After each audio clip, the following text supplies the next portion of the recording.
magandang tanghali sa inyong lahat. Welcome back to my channel. Ayan, gagawa naman ako ngayon ng ube halaya. So ayan guys, ito yung aking ube halaya. Nasa 1 kilo mahigit. Bali, sorry. Nilaga ko na siya. So ayan, nilaga ko na to. Hindi na rin siya mainit. O, ayan o. Babalatan natin guys. Ayan o. Diba? Ayan, gagawin ko, babalatan ko muna. Para gagawin nating ube halaya. So, ayan guys, gagawin natin. Ayan, babalatan natin. Ayan o.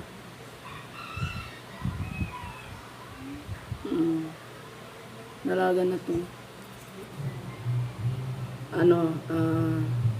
Ano ba yung pangalan nito? Ube. So, ayan, gagadgarin natin guys. Gagadgarin natin to ngayon. Bago natin siya iluto. Tapos, ang ating kailangan guys, kailangan natin ng coconut. Ayan, napiga na siya guys. Then, maglalagay din tayo ng isang latang condense. Maglalagay tayo ng ebap. So, pag halimbawa kayo guys, hindi kayo allergy kayo sa gatas, ganun, kasi may mga ganon, allergy, asukal yung ilalagay nyo. Ngayon, kung allergy naman kayo sa gata, puro ebap na lang ang ilalagay nyo. So, ayan guys, start na tayo. Gagadgarin ko muna to, ang ating ube. So, makikita nyo guys, yung aking ube pala is puti. Maglalagay tayo mamaya ng flavored na ube para maging violet siya. So, ayan, samahan nyo ako guys hanggang sa matapos yung paggawa ko ng ube halaya. Then, nakalimutan ko palang sabihin sa inyo, mag-a-add tayo ng star margarine para mas malasa. Pwede rin nyo siyang i-blend kung may blender kayo. Ayaw ko na mag-blend. Ganito na lang. Less sa hugasan yun guys. Diba? Less sa kuryente. Pwede naman to. Kagadgarin lang. Kasi malambot naman na to. Dahil pinakuluan na natin. Tapos hiniwa-hiwa ko na. Mas mabilis nga lang pag naka-blend. Tsaka mas siya. Pino.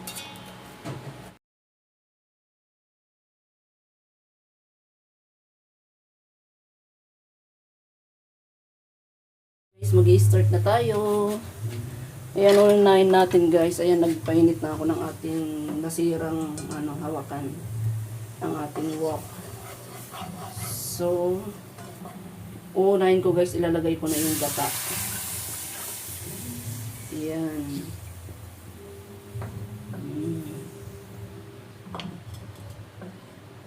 So, ayan guys, pag allergy din kayo sa gata, pwede kayong purong na lang, ebap ang ilalagay nyo. Then, ilalagay na natin guys yung ating ebap. Isang lata muna to guys.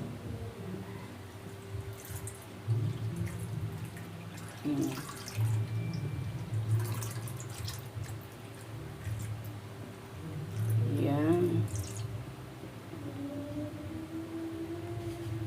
Lalaki yung muscle natin dito guys kasi puro halo-halo to. Yan. So, kailangan pakuluin muna natin bago natin ilagay yung ating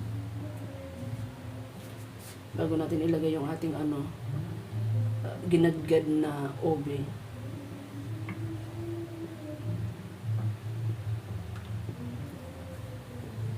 Yan, pakuluin muna natin yan guys. So, yan guys, kumukulo na yung ating yung ating ebap at yung gata. So, dahan-dahan na natin guys ilagay yung ating ilagay ko na lang guys lahat pala yung ating ebap.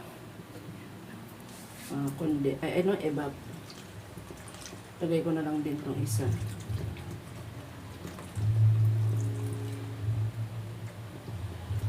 Para matansya ko.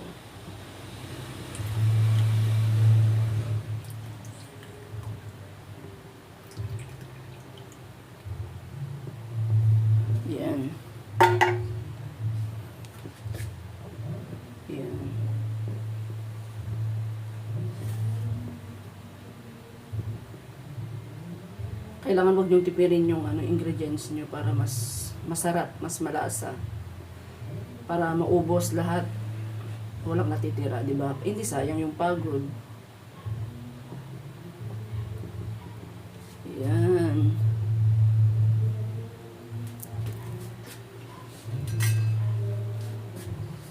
So, hawakan ko dito. Naputol kasi yung aking kawali.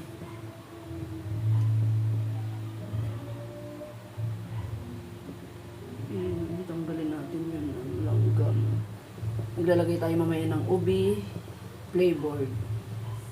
So, kailangan guys, pakuluin muna natin bago natin ilagay itong ating halaya. Ube halaya.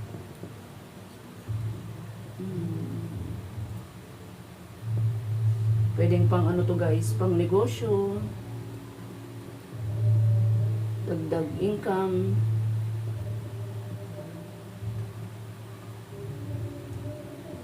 Yan, tinatanggal ko yung mga matitigas na ihalo.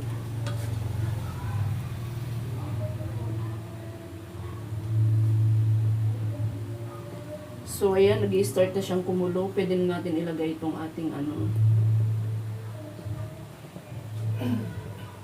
pwede na natin ilagay.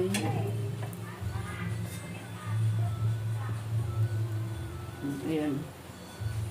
So, yan, ilalagay na natin. Itong ko pala guys, halaya, 1 kilo mahigit to. So, binalatan ko pa, naging 1 kilo na.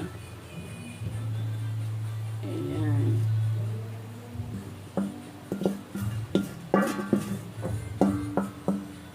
Oops. Tapos, pahinaan na natin guys yung ating apoy. Ayan. Pahinaan na natin yung ating apoy para hindi siya masunog. Tsaka para maganda yung kanyang pagkakaluto. Ayan.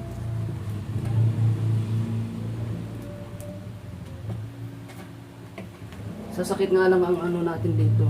Braso. Kasi puro halo. Halo ng halo.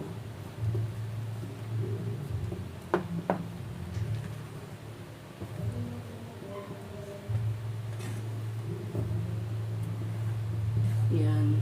Tapos ilalagay na natin guys yung ating condense.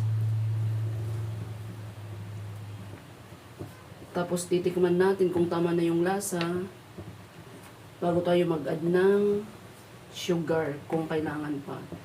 Kasi ayaw ko nang masyadong sobrang tamis, yung tamang-tama lang para hindi tayo maumay.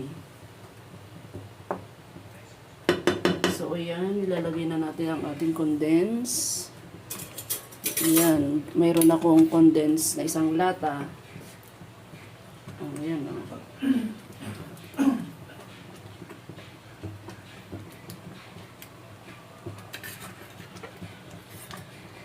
Ayan.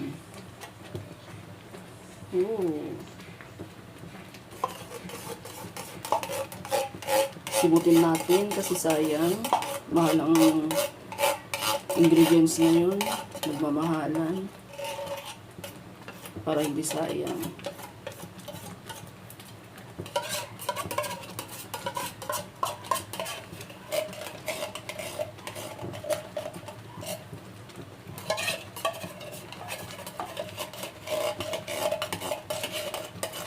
Yan.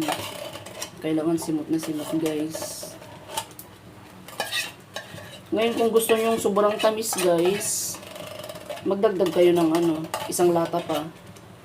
Ako, sa akin, ayoko ng sobrang tamis. Tsaka kung nagtitipid din kayo, asukal na lang ilalagay nyo. Yan. Kailangan halo-halo lang guys para sa bagay hindi na masusunog to guys kasi non-stick tong aking kawali.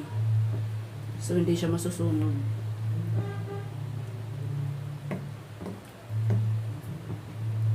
Yan, halo lang ng halo.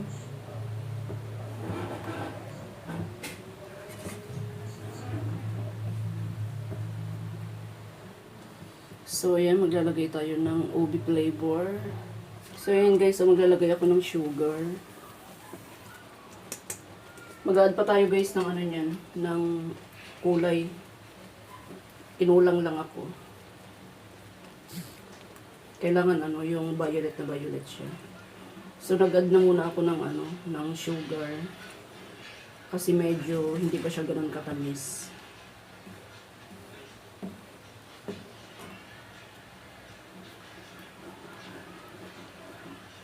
Or pwede kayong maglagay ng ano, oven na ano, gatas.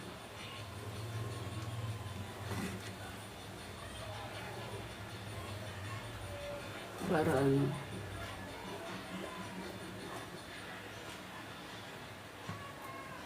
Yan, titikman ko kung tama na yung lasa.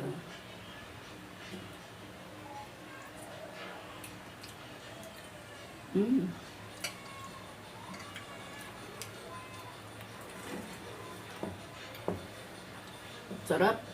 Kulay na lang yung kulang guys. Tapos ano yan, palaputin na lang natin. So ayun guys, mag-add tayo ng star margarine. Pwede kayong maglagay ng butter. Yan. Para dagdag lasa. So nagtataka kayo guys, bakit ano maputla pa yung ano ko. Yung ayan, ube. Kulang pa yan sa ano, sa pangkulay ube flavor. So ayan guys, tingnan nyo yung aking ano, ube halaya. Ayan, oh.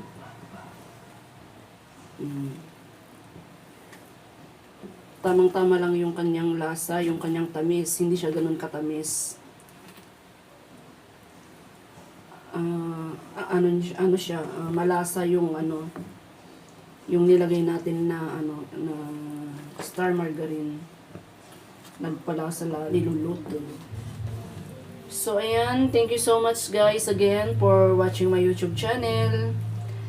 Ayan, pag hindi pa kayo nakaka-subscribe, ayan, iniimbitahan ko kayo guys. Then, click nyo na rin po yung notification bell para lahat ng aking i-upload na video, mapapanood nyo. Ayan, thank you so much guys for watching. God bless po. Ayan na oh guys. Bye! See you next my vlog. Thank you. So, ayan na guys, yung aking ube halaya. Ayan, nag-toppings na ako ng cheese.